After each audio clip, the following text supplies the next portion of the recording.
The Zera Shimshon for Beshalach on page Tafresh Yud Ches refers to the verse Pasuk Vayhi Beshalach Paro, and it was that when Paro sent away the people.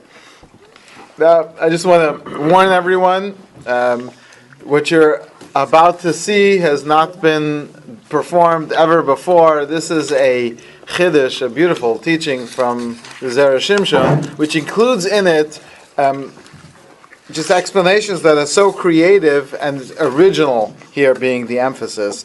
So, Vayhi Beshalach Paro Esa'am, it says, V'chamushim alu, the Jewish people went up chamushim. Pirush Rashi explains, Mezuyanim, it means they were armed. Tzarech biur, so he says, I'd like to explain some questions within this parsha. Lama mitchila hizkir lashon am, it says, Vayhi Beshalach Paro es ha'am, and then Achakach b'nei Yisrael, it says, V'chamushim alu b'nei Yisrael, then the b'nei Yisrael went up armed. V'od, furthermore, B'ma hayu mezuyanim, in what way were they armed? They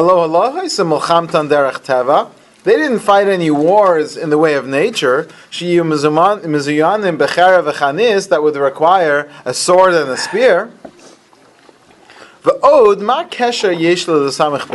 is it that it says in the Torah, it was when Paro sent the people and Hashem did not send them in the way of the land of Plishtim, because it was too close, there would be a war, they'd go back, and then the verse interrupts with, Vayikach Moshe es atzmos Yosef imo. Moshe took the bones of Yosef. Now that's a very important part of the story, but not here. Here we're talking about the fact that the Jewish people are fleeing from Paro, and after a few days, Paro realizes and changes his mind. Why bring up again that Moshe is carrying the bones of Yosef? Maybe they're armed with his marriage. No, we'll see. The Medrash says, Hadahu d'chsiv, it says in the verse, Chacham leiv yikach mitzvahs. Those who are wise of heart, they will take the mitzvahs. What does that mean? Shekol Yisrael nisasku bebiza. All the Jewish people, they were busy collecting as much money as they could.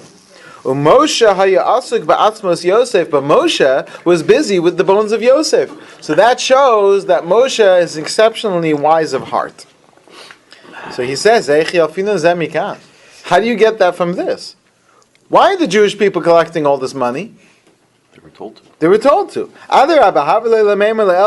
It should have said earlier that Hashem gave the favor in the eyes of the people and in the eyes of the Egyptians, and they lent them all these things. Also, what is a wise of heart? How is Moshe somehow a greater intellectual? How is he done an act of brilliance? He's more righteous because he's not looking at all the money, and instead he's focused on the great mitzvah. How does that make him chacham leid? Furthermore, why is it called a mitzvah in the plural? Why do we need the verse of chacham lev yikach mitzvos? And furthermore, I'd like to give a reason to the following question, which you may or may not have asked before, but you've never heard an answer like this. Lama Yosef ishbiyam b'lashon kaful pakod yifkod. Why was the key word a double language of pakod and yifkod? Okay, so here comes the answer. We discussed in the earlier parshios, and we looked at that in previous weeks. Yisrael haya lahem lehishtabed taf lamed shana. The Jewish people were supposed to be slaves for a total of 430 years. Now, 430 is a little overdoing it a bit, because it's really 400, which was told to Abraham. But it means 430 years from when Abraham was told, because Abraham was told 30 years before the birth of Yitzchak. So the full 430 years, the Jewish people were supposed to be in a strange land. And after that, Lizkos l'chush gadol, then they were supposed to leave. They were supposed to leave with a lot of money. But if the Jewish people don't do their part, which is to be enslaved for the full 400 years, they have no right to demand this great wealth. Okay. Again, the next line is incredible. He almost says it as an aside. We know that only 1/5 of the Jewish people left. The 4/5 died. Why? Why did Hashem allow 4/5 of the Jewish people to die? Isn't that the greatest tragedy the Jewish people have ever had? We at the Holocaust were barely approaching 50%, and we consider that to be the greatest tragedy in the history of the Jewish people. You have 80% here. What's going on? Why is that not? There's no time when we have a special Yom HaChoshech or something to commemorate the loss of these people. So listen to this. What? But they didn't want to leave. I know, but still. These are our brothers. It would have caused war between the Jews. There would have been a civil like the war. Arab No, I get it. They had to go, but couldn't Hashem have arranged it in another way that it should be that these people should somehow be inspired? Listen to this. This is incredible from the Zera Shimshon. You want to know why the Jewish people got all this money, even though they didn't really deserve it, because they didn't stay? Hashem fast forwarded the time. The Jews were only in Egypt for 210. They were only enslaved for 80 plus years of it. Heavy labor. So all the commentaries say, it's because all these extra people completed the numbers. Because only 1 of 5 left, and the exile was only for 600,000 Jews. It should register right now. There were only 600,000 souls of the Jewish people. Hashem brought 5 times as many of those people as workers. They weren't meant to come out. They were never meant to be part of the Jewish people. Paro was owed 400 years of Jewish labor, or 430, and they only got a small portion of that. So Hashem gave him 5 times as many people who were never meant to come out. There's only 600,000 souls. Right. Man hours. Yeah. These people were man. What an incredibly creative shot by the Zera Shimshon. So then why was the Arab God? 400 years of man hours. They weren't supposed to come out. They weren't supposed to come out. There's not time for that. Moshe took them out, and look how much trouble it caused. But that wasn't part of the Jewish people. The Jewish people was 600,000 souls, meaning 600,000 men, each soul including their family. All these other people were inserted into the story in order to create man hours, to speed up the process. This is like the lawyer system of billing hours, right? That's why we got billing. Right? You can bill 5 hours at the same time by giving 10 minutes of an hour to each one. But here it's real, because he's actually getting 5 times as much labor. Does Ephraim, who left early, does he count at Cheshbon and any of this, or it's not even addressed in this? Now, he doesn't say that. That's very nebulous. Like, were these 4/5, were they Jewish? Were they not? They were regular Jews, but they were here to fulfill a purpose. And when they finished their purpose, which is to make up the man hours, that was their purpose in the world, and they died. Thank you for your service. They almost were not. What was the differentiation between the 1/5 and the 4/5? Were they better people, worse people? Well, the 1/5 were the ones who wanted to go. Huh? The 1/5 were the ones who wanted to go. In other words, every individual person had the choice to be one of the 600,000. So no one was being brought. No one was a waste of a person. But now he doesn't say this here. He says it elsewhere. That how many years did the Jewish people actually work hard? 80. Not 80 exactly. 86. 86. And so if 86 was the difficult labor, so if you increase that by times that by 5, what do you get? 430. So you're actually getting a full 430 years of man hours by having all these extra people. That's the Zera Shimshon. Incredible. So had the Jews not have needed this, if they could have done on their own all 430, they would not have needed any further exiles. So in a way, he doesn't want to say they work too hard or whatever it's counted to be, that whatever Hashem said to Abraham should come out exactly, Right. and there should be no. Right. no It's still not exactly, because HaKadosh Baruch Hu is still Chishev Ezaketz. Hashem is still using a very complicated accounting system, because it's supposed to be straight up 430 years without messing around, and now Hashem introduces all these other people, and they count, and this, and that, so we work it out, but we need to fulfill all the, all the... that's- Amnam, however, so really Hashem would have said, Hashem was not interested in playing games, he would have just said, stay the full 430 years. Amnam lefisha nitmu, but memtes shari tuma. But because Hashem saw they were approaching the 49th level of tuma, And there wouldn't be time to last out the right? 400 years. Hutzrach HaKadosh Baruch Hu legalam b'chipazon.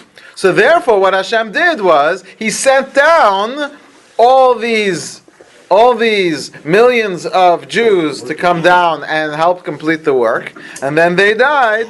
But the problem is, because you didn't do it perfectly, you still need to go back into the other exiles, because you technically didn't do the full 430. Who are these other 2.4 million neshamas? There are only 600,000. Well, they would be parts of those same neshamas. That's why they don't leave, because they really are leaving. They're just down using up the same way that we have more than 600,000 Jews today, even more than 600,000 families, because the souls break into parts. I didn't think that started until But this idea, I saw this. Nobody says this. Nobody says that the reason why the 4/5 died was because they were only here to fill time. Incredible. Okay.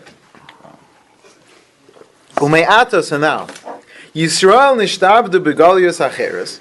The Jewish people are going into the other exiles as if we didn't complete the full 430 years. But yet we leave with all this money. That seems like a contradiction. Which one is it?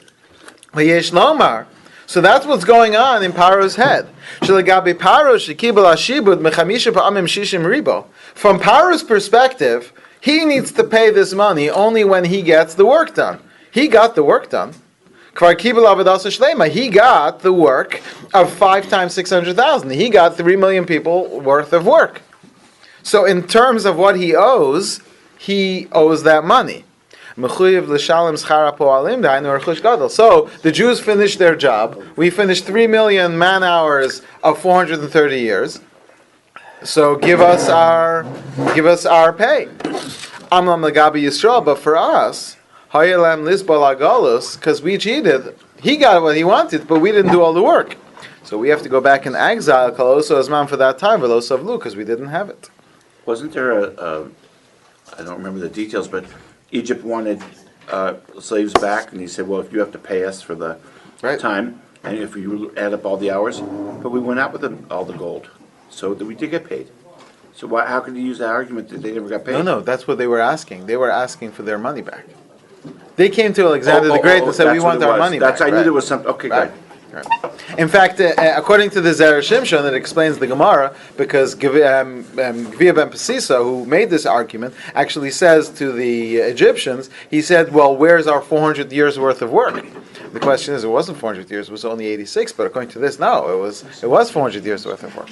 Here we're being so exacting about how much work and everything, and then we say we have to go in Golos because of this, and we're here 2,000 years in Golos. Now, how do you reconcile having such exactness in numbers? As we discussed, I think it was last week or 2 weeks ago, what happens when you owe the IRS $100 after 10 years? So.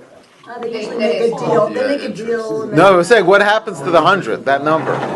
So you've got late fees and filing fees and penalties, and it's a different system. Once you're not doing it the first time, it works with a completely different system that has the equivalent. It's not the same system anymore. And why can't we consider it paid? Since Hashem considered it paid enough to be 4/5 in Israel. So he's saying that only covers Paro's part, and therefore he owes the money, but doesn't cover our obligation. That's what he's saying. That's why we still owe the Goliaths. That's why we still have to go into other exiles. That's Paro's argument. Really not the Paro, but the angel of Egypt. Shahayatonim, they're arguing, Shadayin lo nishlam azman. Paro, when he doesn't want to let the Jews go, Moshe says, let my people go. Paro is saying, no, 400 years. I'll let them go when they're done. He says,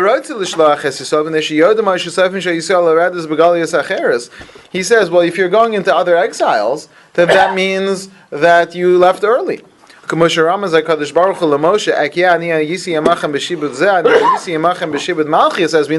Hashem says when Moshe asks, what shall I say your name is? He says, I will be who I shall be, meaning I was with you in this exile and I'll be with you in the other exiles. And Moshe says, can we not bring up any other exiles? Meaning that they're leaving early. Now what about the extra Jews? So Paro doesn't want to count that. Because this is incredible shot from the Zera Shimshon. Paro argues, I was not owed 600,000 people worth of labor. I was owed Jewish people worth of labor. So therefore, all the Jewish people together should only count as 86 years or 210 because there isn't an official number. Promise wasn't made to him. Right. No, it was made to whoever it was. No, it was to made Avraham. to Avraham. Right. So but Hashem says to Avraham, all your descendants. Right, so he has a good argument because he says the promise was made to me. I got the Jewish people. To Avraham, it was 400 years, whatever. But to me, I was owed the whole Jewish people. Right. So he's saying, He's saying it's all the Jewish people. He's like, where do you get the 600,000 from? Now, the 600,000 souls. So if you're looking at it in terms of bodies, if the Jewish bodies would be enslaved, then all the Jewish people are just it's just all the Jewish people. But if it's souls, then it's 600,000 souls, and then getting 3 million souls would increase the labor. So Egyptians go by body; they don't go by souls. Right, that's what Paro is arguing. Right. So the whole people. So is the way to fulfill the pledge to go back to Egypt and to serve the rest of the time? No, that wouldn't help. We can't go back to Egypt. There's nothing more to do. We are living out our exile, and there's a really simple way out. It's called teshuvah, and if we all just do it for one moment, that'll be it. But why is it? That's so much longer than the difference? He said once you don't do it the first time, the next time is a much more complicated process. Everything. When we return to Hashem, Hashem will bring us back. But it's sort of like each Golus He has gets its own, right. but it has a little bit of the original, like Chet HaEgel. Right. Even things happen in the future, a little Right, bit of right. that But, is brought. and it's good to point that out. Each of these exiles has its own challenges. And the truth is, I should stress this because this is really a much better answer to the question, which is that we're not supposed to be in exile for 2,000 years. We're supposed to be in exile for a few hundred years. That was the plan. Except by the end of Egypt, we were in the rush. Hashem took us out. At the end of Babylon, we did teshuvah. At the end of Persia, that's the Purim story, we did teshuvah. At the end of the Greeks, that's the Hanukkah story, we did teshuvah. We just need to do the same thing now. So we're waiting for something, Hashem is waiting for something, and we got to come. Okay, so listen to the way he reads the psukim. Who did Paro send out? Es ha'am. He sent out the people, the whole nation. He's not looking at the Jewish people, the Mashma Shishim Ribo, which is 600,000. He's saying these guys. Right. So it's all one. Now, why does Yisrael represent 600,000? Because what's the word Yisrael is Yesh Shishim Ribo Osios LaTorah. The word Yisrael is there are 600,000 letters in the Torah, meaning 600,000 letters of the Torah, or parts of letters, representing 600. So the name Yisrael represents this 600,000 aspect. So Paro doesn't send out Bnei Yisrael, he sends out Ha'am. And that's why his name was changed at that moment, because from that moment he was going to be the when he argued with the angel and he said you're going to be Yisrael, because at this point now, you're going to start the 600,000. Because you're starting with 70 souls, and you're going to be 600. Very good. Wow, that's cool. Keneged b'nei Yisrael, ki yesh yam chelik b'Torah. Each one has a portion in the Torah. V'amina b'medrash, the medrash says, Vayihi is Vayihi, meaning woe. Mitzav achvai, who was saying woe? Paro. Paro was upset that he had to send the people. He says it's just the people. They owe me 430 years. They're not supposed to leave early. Now, because he's arguing that the exile was not complete, there was a certain element of truth in that, because we did have to go back to the other exiles. There is a version or perspective that the Jewish people are all one people. So therefore, lo nacham derech eretz plishtim, Hashem does not lead them the way of the Philistines. Pen yinachem who? Pen yinachem ha'am b'rosa milchama, meaning maybe the Jewish people will see themselves as am. And then they'll say, we didn't complete. They'll be afraid of other exiles, because they will see themselves as an am. But they'll say to Moshe, send us back to Egypt. Let's just go back and finish it. Does that explain why they would be complaining in the Midbar also? Exactly. They're complaining for a good reason. Right? They're saying all this trouble is all because we left early. Right? So could you do the Yisrael Rosh Davis again? Yesh Shishim Ribo Osius LaTorah. He spells that out. See, he says, and then here's where we get to what everyone was bringing up. Because in the other exiles, it's going to be a lot longer. 70 in Babylon, 52 in Persia, 180 in Greece. We weren't in Greece, but under the Greeks, and then we're approaching 2,000 years here. But that's why Hashem takes the Am in the way of the Midbar, to deal with their perspective of Am. He has to take them this roundabout way. So then Hashem corrects the Jewish people, says, you're wrong. It's not really true. That the Jewish people are going up armed. Kolomar mizuyanim armed. What's the arm that they have? The fact that they were a powerful and mighty nation. As we say in the Haggadah, they became there a great nation. We became exceptional as a people. The armed aspect of the Jewish people was the fact that we came up with 600,000 souls. That's what Rashi says. It means 1/5 left. That's what it means.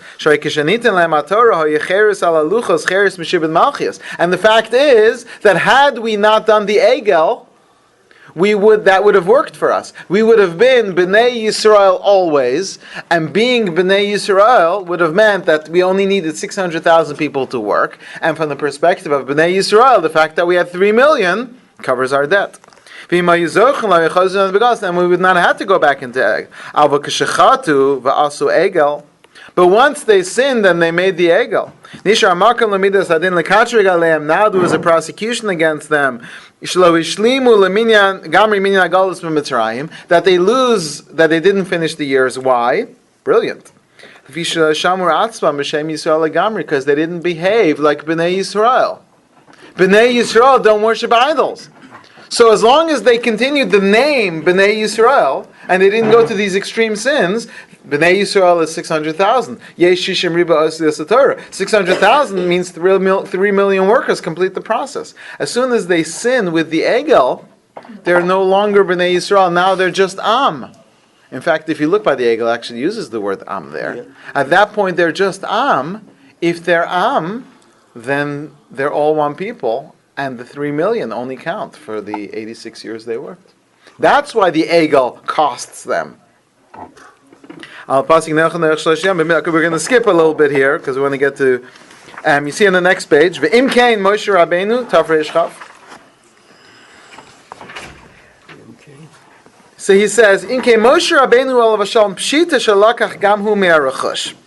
It's very clear, without a doubt. Moshe also borrowed some gold and silver from his neighbors. It was a mitzvah. Avagam lakach has atzmos Yosef, but he takes the bones of Yosef. Why? The Fishihiraya Yoser Muchrachas Shenishlam Agalus, because Yosef is the greatest proof that the Jewish people did fulfill their purpose. Shara Yosef Ishbia Ezbanav B'Lashon Kafel Pakod Yifkod. Yosef uses this double language, Pakod Yifkod. You know why? V'lomakach. Say this over at your Seder. But because there's two separate numbers for the time when they're going to leave Egypt. Harishanu Ataf Lamed Shana, time number 1 is 430. Vasheni V'dor Revi Yeshua Heina, but Hashem also said the 4th generation will come back. V'kavanaso Haya, and the way it works is like this: Shem Yisko Yisrael, if the Jewish people do the right thing, Yiskayim called the Varu Atov Shiachshem Aleidas Yitzchak, then we'll count 430 from the birth of Yitzchak. V'yebedor Revi, and the 4th generation will leave. That's why they had 2 mitzvahs when they left. Or we count the nights as days. Or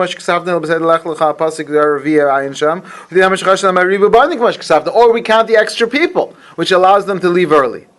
That's why Yosef uses a double language. Bekefel shall pakod yifkod. He was saying, do the right thing, and then the numbers will work out for you, because there's 2 options. Therefore, the bones of Yosef are brought out. Moshe brings them out, and he says, Yosef will be the one to testify that that's a valid option for us to be Bnei Yisrael, and as Bnei Yisrael, the extra people can count. How does pakoti, the code word, how does that?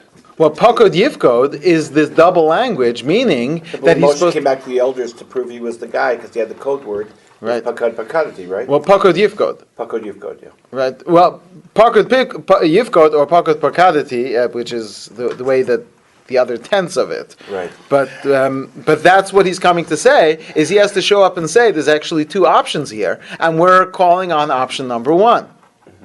So in a way, we could say that even in the current Golos, there's 2 options. There's one that was Zocha. Right, and we're told, Be'ita Achishena. And if not, then there's option B. Right, absolutely.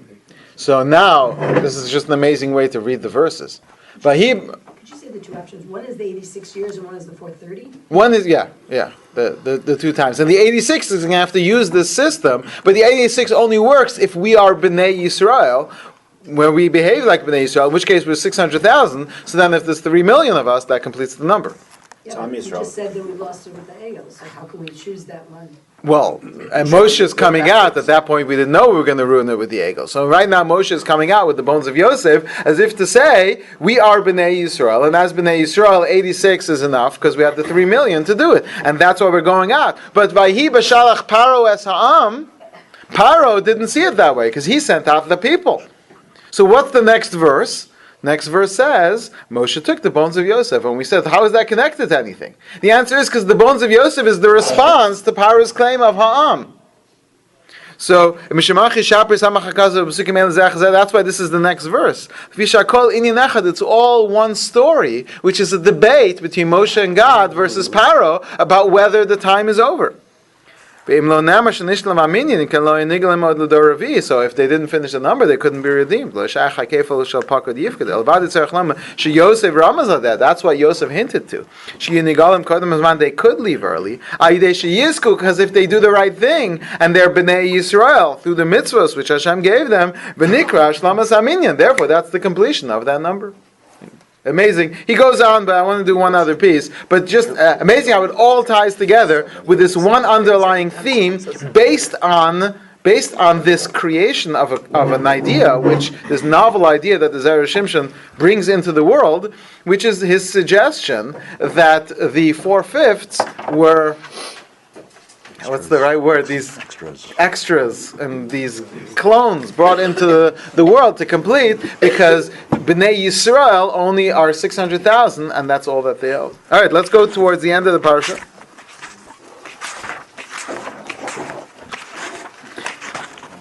It is Shloshim Yom Kodem Achag. We are approaching Purim, so that's why, in order to remind us that Purim is coming, not the other Yom Tov which starts with a P. So we're less than 4 weeks to Purim, which is what Tu B'Shvat signals. So that's why Hashem, just like we have a custom that 30 days before each Yom Tov we start learning about that Yom Tov, Hashem also follows the laws of the Torah. And so Parshas Beshalach has the story of Amalek within 30 days before. So if we turn to page Taf Reish Samach,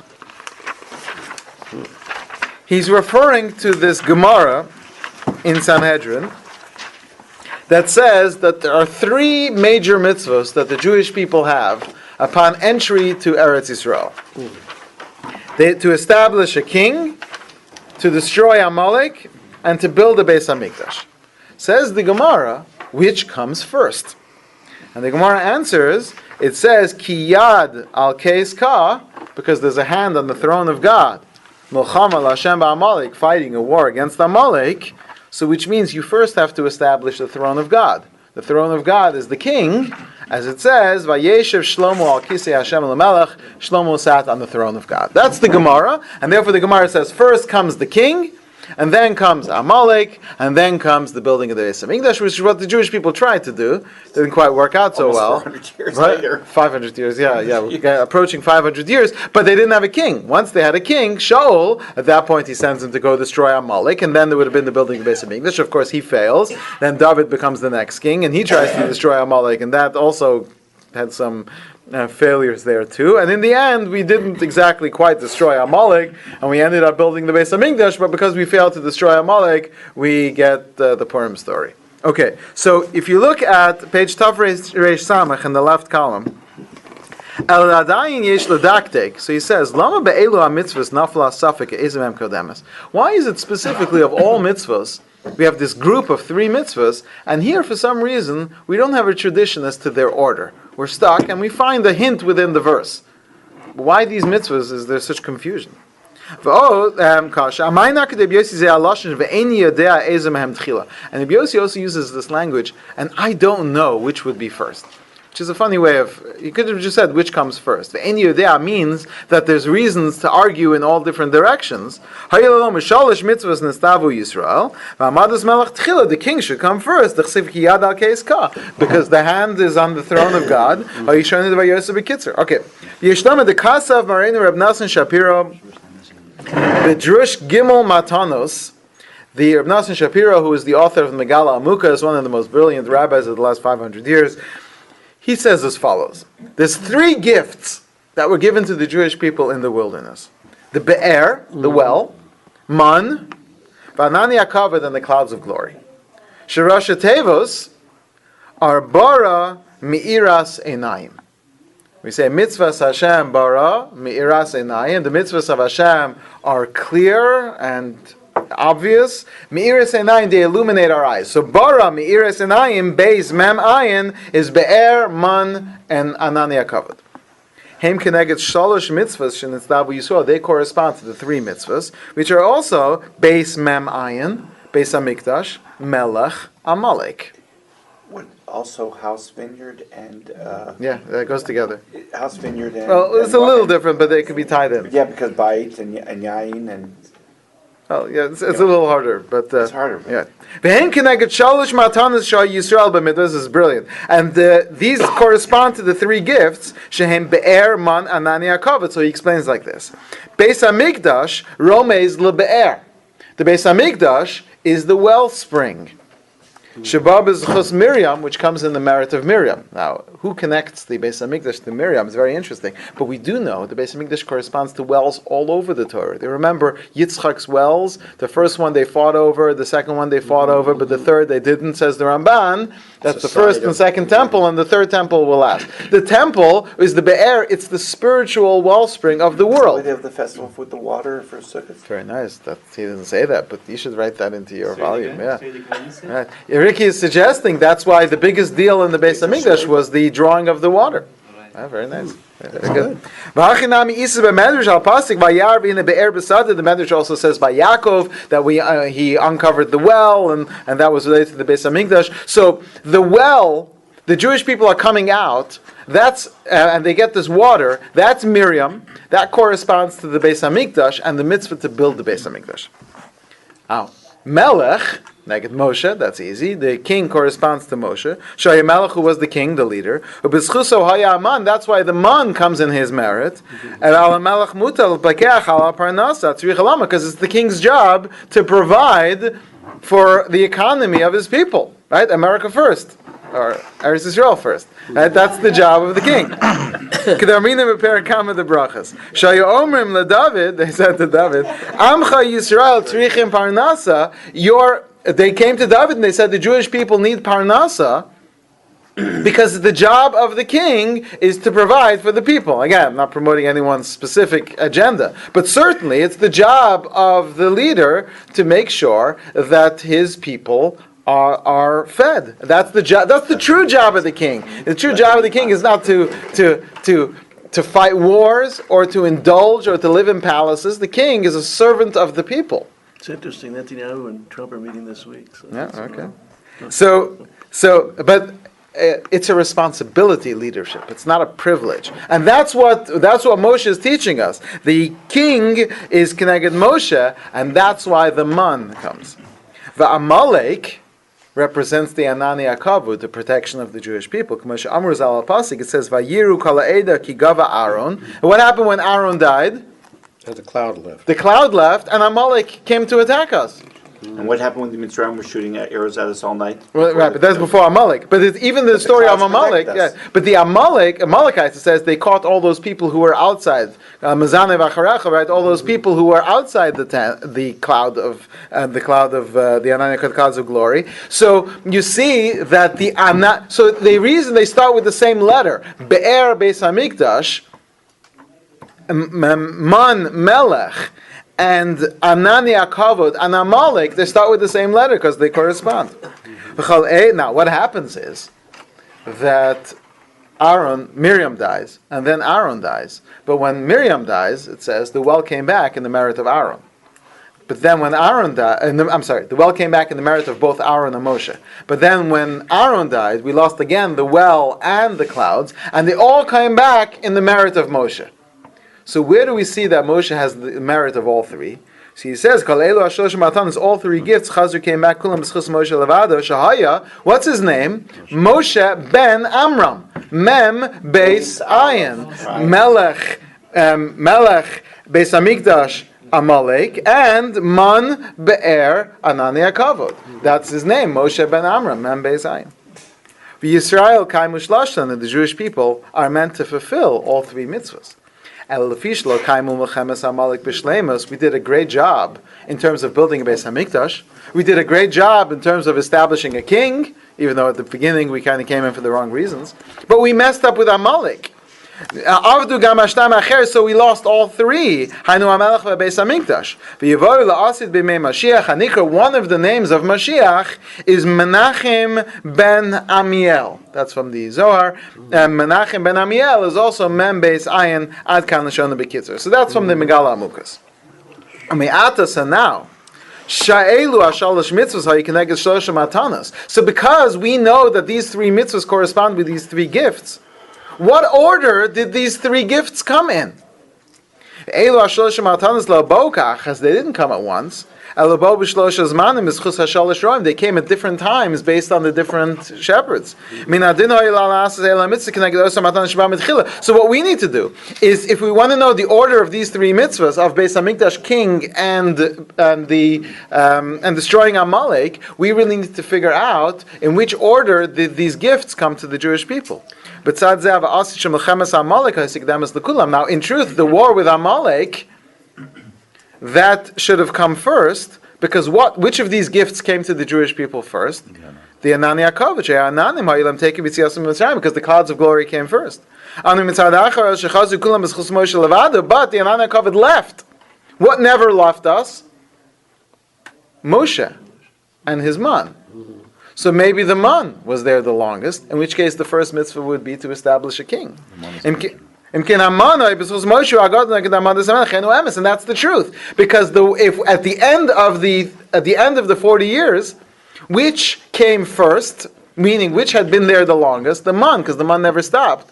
because Moshe was the last one to die. So therefore, the man, the king, comes first, followed by the other two. Lirmas calls there. Rabbi Yossi